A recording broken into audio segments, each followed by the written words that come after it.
क्या हमारी election commission पारदर्शिता से काम कर रही है या नहीं। इतना ही आया कि इतनी परसेंटेज वोट हुई, कितने वोट पड़े हैं वो वेबसाइट पे नहीं दिखाया गया। इसका कारण क्या है ये मैं नहीं जानता कि इलेक्शन कमीशन को एक प्रेस कॉन्फ्रेंस के द्वारा ये बताना चाहिए कि 11 दिन क्यों लग गए। कि कोई भी ऐसी संस्था नहीं है जिस पे लोगों को शक नहीं है, चाहे वो ईडी हो, चाहे वो सीबीआई हो। आज हम एक बहुत ही महत्वपूर्ण बारे में बात करेंगे। अभी हाल ही में चर्चा हो रही है कि क्या हमारी इलेक्शन कमीशन पारदर्शिता से काम कर रही है या नहीं। और आपको मालूम है कि अभी सुप्रीम कोर्ट का भी निर्णय आया है ईवीएम के बारे में, और सुप्रीम कोर्ट ने कहा है कि हर नागरिक को ईसीआई पे विश्वास रखना चाहिए, इलेक्शन कमीशन पे विश्वास रखना चाहिए, वो सही भी है।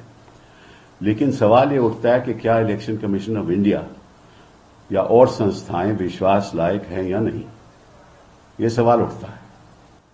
अभी क्या हो रहा है कि पहले चरण के बाद जो नतीजे इलेक्शन कमीशन की वेबसाइट पे आए हैं कि कितनी परसेंटेज वोट हुई, वो 11 दिन के बाद आए हैं।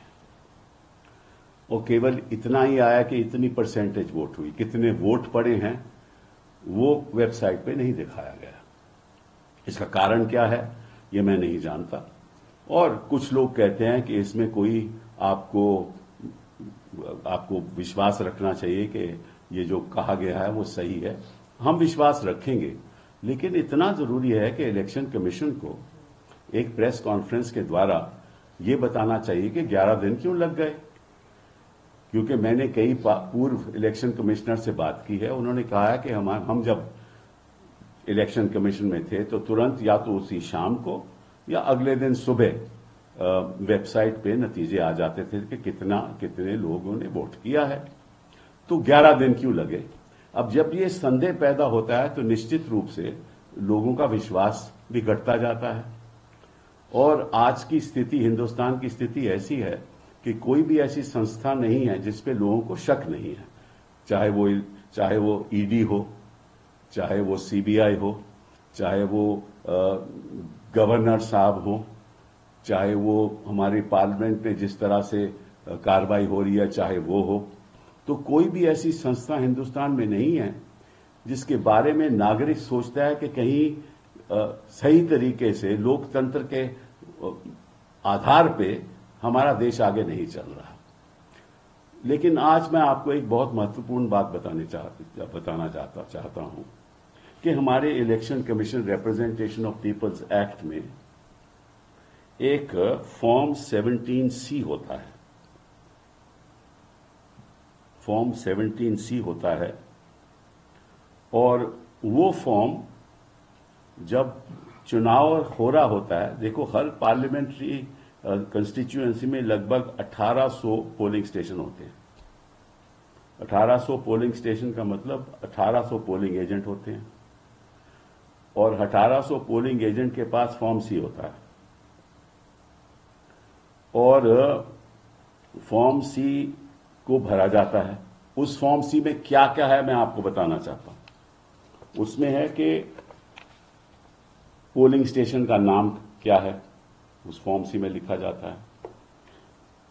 Identification number of voting machine क्या है, मतलब कि जो आपका कंट्रोल यूनिट है उसका आइडेंटिफिकेशन नंबर, जो आपका बैलेट यूनिट है उसका आइडेंटिफिकेशन नंबर, वो 17C में होता है। और कौन सा प्रिंटर यूज हुआ है वो भी आइडेंटिफाइड रहता है। फिर जो इलेक्टर्स हैं जिन्होंने मतदान दिया, कितने हैं उस कंस्टिट्यूएंसी में और कितनों ने दिया, ये उसमें शामिल होता है। कैंडिडेट का नाम शामिल होता है, कितने वोट कास्ट हुए वो शामिल होता है। और जब पोलिंग खत्म हो जाती है तो फॉर्म वो भर के पोलिंग एजेंट को दिया जाता है। मतलब कि उसी वक्त जब पोलिंग खत्म होती है, पोलिंग एजेंट के पास वो फॉर्म होता है 17C, जिसमें ये लिखित है कि कितने वोट हुए, कितने वोट पोल हुए, कितने इलेक्टर थे, कितने मतदाता थे और कितने पोल हुए। ठीक है। सो वो जो फॉर्म है वो पोलिंग एजेंट के पास है। अब 1800 पोलिंग एजेंट हैं, तो हर पोलिंग एजेंट इसका महत्व नहीं जानता। कुछ फॉर्म घुमा देते हैं, कुछ पार्टी को देते ही नहीं, तो पार्टी को पता नहीं रहता कि किस पोलिंग स्टेशन में कितने वोट हुए। ठीक है ना। लेकिन इस फॉर्म में सब कुछ शामिल है। कंट्रोल यूनिट का आइडेंटिफिकेशन नंबर, बैलेटिंग यूनिट का आइडेंटिफिकेशन नंबर, प्रिंटर का आइडेंटिफिकेशन नंबर, ये सब इसमें शामिल है। तो सवाल ये उठता है कि 17C फॉर्म इलेक्शन कमीशन अपनी वेबसाइट पे तुरंत क्यों नहीं देती? क्योंकि ये जो वहां अधिकारी बैठा है जो 17C फॉर्म फिल करता है, कंप्लीट करता है, अपने सिग्नेचर देता है, तो वो फॉर्म तो इलेक्शन कमीशन के पास जाता है तुरंत।